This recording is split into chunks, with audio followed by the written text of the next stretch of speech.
Learning online can be dangerous. It's your responsibility to be careful learning and buying online. I'm going to share why and what you can do to keep your best interests in mind. The reality is that there's a good chance that more than one of the authorities on a subject you've learned from isn't actually an authority. There's a good chance that someone who appears to have an amazing product online that promises unrealistic results but feels like you can trust them is actually just a phenomenal salesperson and has solid branding. The proverb, buyer beware and or learner beware, has never been more true than it is today. This is not to discourage you or scare you, but to help you with the tools and perspective to move through the online world with healthy skepticism and more success. If you're digging this video, click the thumbs up. This is a conversation that we all need to be having. Regardless of the category you are learning in, the internet has the information and the data on what you want to learn. But with endless information comes what we will call unintentional misinformation. And of course, there's always intentional con artists. If you have good branding or are just a charismatic speaker, you can pitch, present, and share bad information that massive amounts of people are willing to accept as truth. For example, on a large scale, you have someone like Elizabeth Holmes, who launched a medical device company called Theranos, which claimed to have revolutionized blood testing. In the 2015 inaugural list of America's 50 richest self-made women from Forbes, they placed her at the top of the list with a net worth of $4.5 billion. But turns out she deceived everyone and committed massive fraud through false and exaggerated claims about the accuracy of the company's blood testing. Now, Elizabeth is awaiting trial for fraud and faces up to 20 years in prison if convicted. But even on a small scale, in our little corner of the internet of filmmaking and photography, this happens. Not in a grand way, like with Theranos, but in little ways. Sometimes by accident or by negligence, and sometimes with complete disregard. One particularly salient example for me revolved around street photography, which is defined by Encyclopedia Britannica as a genre of photography that records everyday life in a public place. The very publicness of the setting enables the photographer to take candid pictures of strangers, often without their knowledge. Street photographers do not necessarily have a social purpose in mind, but they prefer to isolate and capture moments which might otherwise go unnoticed. That is the definition verbatim.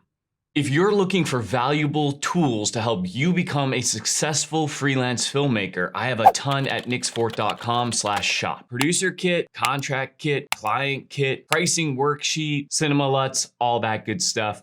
Go check it out.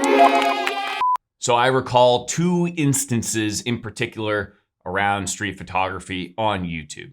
One of a creator with a larger audience of over 100,000 subscribers who made a video about street photography. That video now has close to 150,000 views. The video gives tips about street photography, and it is very clear that the creator made a mistake as to what street photography is. He didn't do his research and was unintentionally spreading misinformation. A large portion of the commenters on that video mentioned this over and over, sharing the true definition of street photography. The creator all but ignored those comments and the community that was trying to help him. That video, as of me creating this, still stands titled incorrectly, racking up the views, misinforming viewers. But what blows my mind even more is that creator then subsequently created multiple other videos using the term street photography in the same incorrect manner. The creator made an obvious mistake, the community chimed in loudly, and the creator ignored them. Why? I don't know. I don't know. People who like street photography will defend the genre with their life. And I think that's why so many people showed up in the comments defending the definition of the genre. And I applaud that. We need to do that more often. The problem with this is twofold though. One, the creator should have researched the topic beforehand and avoided this altogether. But I get it, people make mistakes, so leniency can be given. And two, the creator didn't do a damn thing when the mistake was brought to their attention. Not only did they not attempt to fix their mistake or explain where they were coming from, but they actually continued on to repeat the same mistake, knowingly spreading misinformation. If you're finding this helpful, please share this video with someone else who will also find it helpful. In contrast, and I will share the name on this one, Peter McKinnon, a prominent YouTuber in the photography space, shared a video titled something like Epic Street Photography.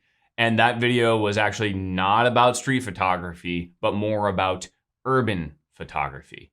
His audience chimed in, they responded in a similar manner in the comments. They said things like, "Hi Peter, I love your content, but as a street photographer, I have to say that using your photo examples as street photography would be misleading. Street photography is a specific style of photography that focuses on strangers, candid shots, and the rawness of the streets."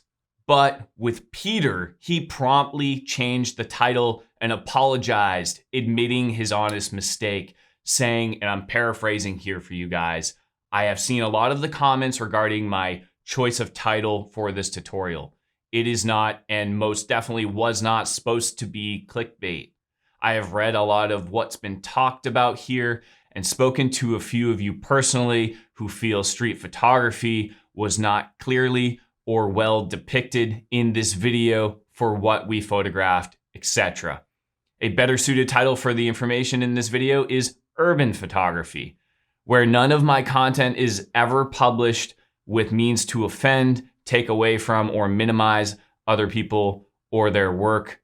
I most definitely will recognize my own mistakes because after all, I am still learning too and never hope to stop." What do you think? Drop a comment below. The point of this rant is not to shame the individual who didn't learn from their audience or to applaud Mr. McKinnon. It's to showcase how easy it is to spread information online, regardless of the accuracy. The beauty of learning online is that it is open to virtually everyone in the world. Anyone can create and share their thoughts. You can create content and pass along your expert advice to eager people ready to learn. And educating online is nuanced. There are a lot of different approaches to teaching, and opinions should be respected. For virtually every topic, there are many, many ways to get to the final result. There are better ways and there are worse approaches. Educating online is an amazing opportunity that brings with it great responsibility. Initially, that responsibility lies predominantly on the creator. The free market of the internet lacks a gatekeeper. You don't have to pass a test to teach photography online. You don't have to have a degree in sports science to start sharing your methods for how to strength train. And yes, the online community can help regulate the accuracy and quality of the information, but they can also go unheard. Someone's presence, their aura, their confidence, this can all play into how you feel about them, how you react to them, how much you trust them, how you identify with them, how a random person you've never met on the internet can feel like your buddy. And branding is a powerful element in our digital age. If you are smart about your branding, you can create a presence online that goes beyond the realities of your own experience. This idea crosses seamlessly into e-commerce. If someone can give away misinformation, then they can surely sell it too, like in a digital course. If you like what you're hearing, subscribe below. So, what do we do as creators, as consumers? We do our research. We can treat what we share online like a collegiate research paper or like a journalist writing an article. Do we have primary sources, aka firsthand accounts or experiences, to back up the information we are sharing?